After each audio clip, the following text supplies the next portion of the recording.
Hi there, Frank here from Remic, and I just wanted to spend a few minutes here sharing with you my opinion on this silver chart. Whether you trade silver or not, and what time frame you trade on, it's irrelevant right now because the lessons I want to share with you, or the methodology of chart analysis, price action analysis, is what is relevant here. So this is the journey of silver on a weekly chart. And everybody knows what the situation is. And the question is, in my head anyway, in the past couple of days, is why did silver sell off when it's a precious metal and gold didn't sell off to that extent anyway? And treasuries, as we know, and precious metals are target asset classes for situations where equities are in trouble. So what is happening on this chart? I was expecting silver to break out from this 34-ish area and attack the 50 level, which is the high from 2011, as we know. That's not what happened. Now, there are theories, and you can Google this or read about it. One possibility, of course, we'll never know, but one possibility is that perhaps some large hand had to get out of the position to cover any potential margin calls or whatever on equities.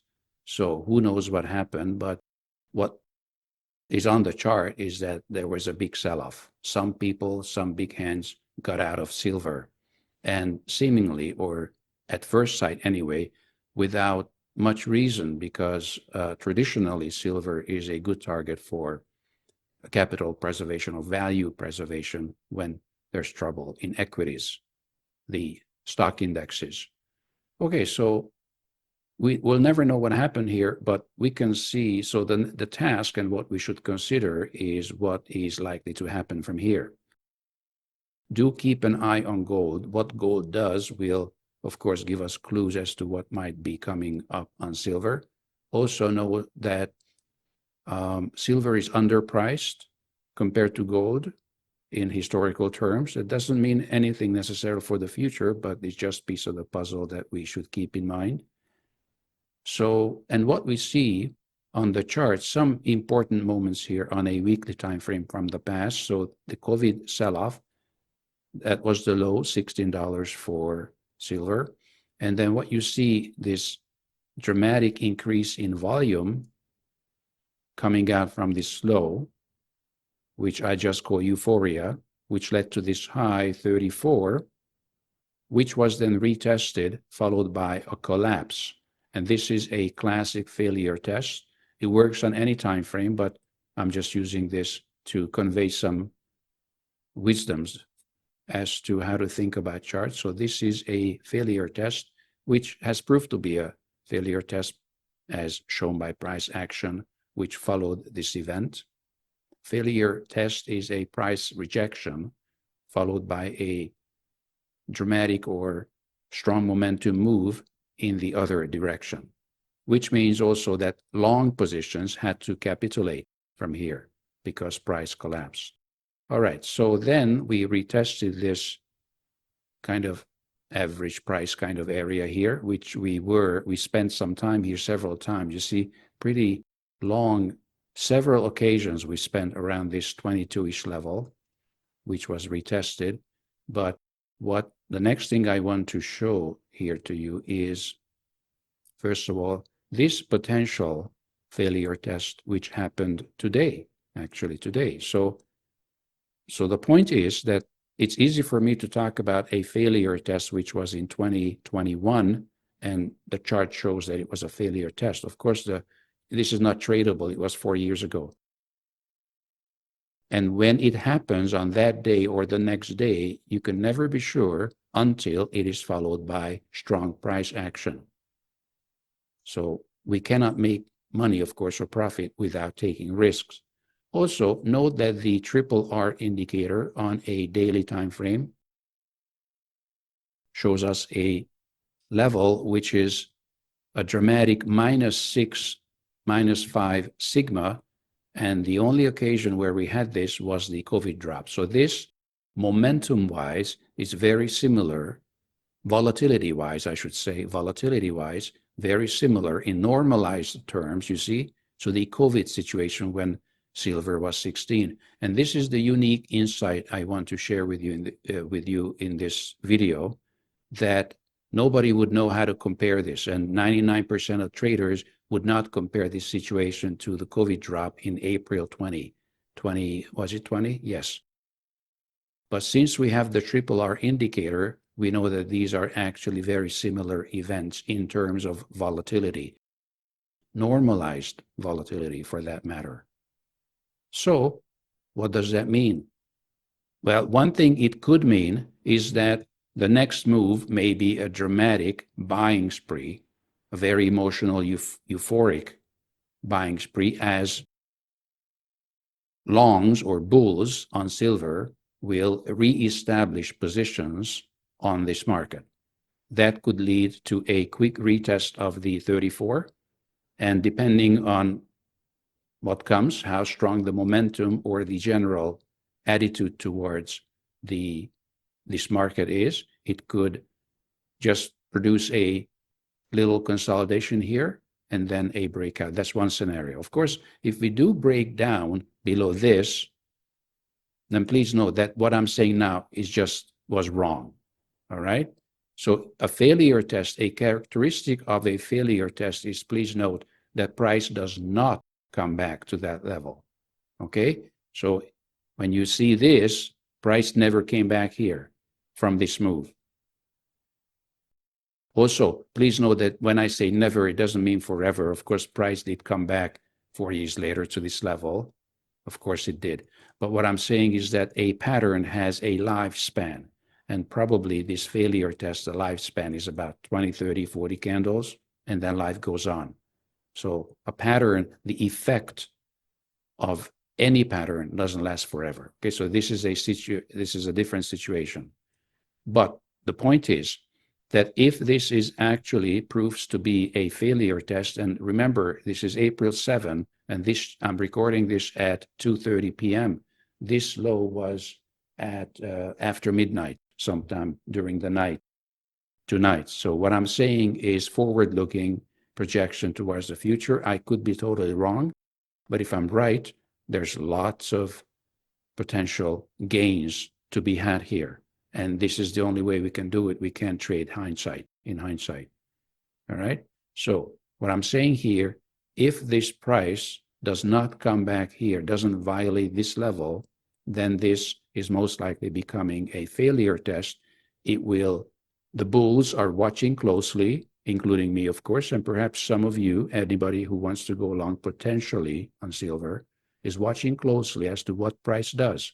If price gives signs of momentum, then more and more people will reestablish or establish positions on silver, which will drive up price, which will just add to the emerging euphoria if it actually becomes a reality.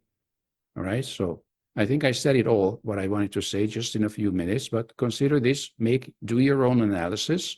You don't have to agree with all this, but so the clues, how do you know? First of all, keep an eye on the triple R indicator on a 1-day look back setting, in which case you should be getting blue signals here, not signals, but blue readings rather on the other side as silver moves towards more bullishness. Second, keep an eye on volume. Higher prices are often, look at this level here, are often followed or actually accompanied by stronger volume. So if this actually becomes a bullish move, then I expect more volume here. All right. Now, please note, if we do break down to lower lows, that also will increase volume because that's panic selling. Okay. So, but in any case, keep an eye on the volume, because in whichever way price moves, if there's no volume behind it, then that's not a very strong move. So what you want to see ideally, if you're a bull on silver, is yes, price to be moving up, but moving up on an increasing volume. I hope that's clear. And then watch for bottom tails on candles. And of course, this you could put a daily chart next to it and look at the daily candles. daily candles should give clues towards more buying, which usually or often enough will produce candles which are, of course, green, but also with a substantial bottom tail. And when a low is hit, price doesn't go back there, but rather closes around the upper end of the candle. Okay, so that will produce a bottom tail, very simple. So this is how I see it. This is just a very unrehearsed little summary. So I'm just speaking to you, but I hope this makes sense, or some of it. In any case, do your own analysis. And I think it's useless to try to nail silver on a very small chart.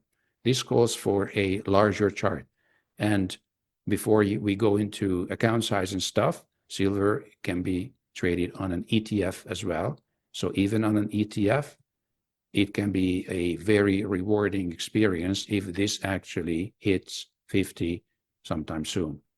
Now, as to equities, the outcome of the US presidential decisions are around the globe today. But please note also that deals are going on in the background. So Europe is already offering Trump a 0-0 tariff trade. Any good news, the point is, any good news, any positive resolution globally to this situation might and is likely to result in a strong rally on the indexes. Again, I do not know the future, but I would not be surprised. Look at this. This is the ES. Again, we can see some drama here. Last time we saw this, you see the RRR reading. Actually, on the indexes in terms of volatility, we saw a bigger one in 2018. So always look at the RRR. Of course, the media is full of end of the world projections. And yes, it is serious, okay, from many point of views. But just looking at the chart from a technical point of view, you can see that what is happening on the ES is not really that extraordinary in terms of normalized volatility. That's the point I'm making. It is serious from many, many point of views, but just in strict terms of normalized volatility, it's not even a big thing. Look at this. It happened 3, 4, 5 times in the past 5 years or 7 years. Nonetheless, so if there is a resolution between Europe and the States, between Canada and the States, and especially between China and the States, the US, in the coming days, then this could be interpreted by the market. It would not mean that all our problems are solved, of course, but I'm just saying that psychologically could be interpreted by the market as good news and as reason to at least retest the highs. So the 6,200 level on the S&P 500 could be easily retested if anything positive comes out and hits the media cycle in the coming days. If that doesn't happen, then unfortunately, this could easily end up in a bear market. This could easily become a bear flag, and then we would probably be down to targeting 4,000-ish level. So this is a pessimistic scenario. Well, optimistic if you want to short it, of course, we can trade both ways. So there's money to be made here. That's the other thing. This is the time, and I want to emphasize this, this is the time when money is made and can be made. And these are the factors that can help us to make forecasts. A good analysis and a good forecast is not a trade yet, and certainly not profit yet. We have to remember, the second step, we have to structure a trade. Structuring the trade, a trade, must occur on a given time frame based on or within the confines of strict risk management rules. And the time frame, and especially the risk management rules, are personal. So just because I'm talking about a weekly chart, I'm not trying to tell you to trade the weekly chart. You could trade the 10-minute chart, but you still need to keep in mind what the larger chart says or indicates. In general, we would want to trade in the direction of where the larger players are going. all right? And always learn or train your brain to be able to turn a analysis into a structured trade. Very few traders are actually able to translate this into a concrete, well-executed, profitable trade. Think about these things. This is today, tomorrow, go for a walk and think this over, or spend a little time on the charts and make a plan. There will be people here who will be making a lot of money out of this situation, what is happening in the equity markets, precious metals, oil, and currencies, because our projection in the past several weeks, actually, just go back to the premium videos or even the YouTube channel, we have forecasted accurately movements on euro, British pound, and Swiss franc. So USD weakening is a conscious policy of the US government right now, or seems to be. This is what they want. They don't advertise it. Politically, it's not the right message, perhaps, but this is what they're doing. Therefore, other currencies are expected to strengthen, relatively speaking, compared to the dollar, the US dollar. And keep an eye on these upcoming opportunities as they evolve on these markets that we mentioned in this video. So I hope this makes sense, guys. Keep a cool head. Don't make rash decisions. Markets, if you look at the history, past 100 years, markets have always come back. Manage your risk correctly and tread carefully on futures because of the margin and the leverage. Futures are dangerous territory. So think ETFs and be conservative in your thinking, but be bold when you decide what to do. Okay, so I hope this helps. Be back soon. And until then, mindful trading.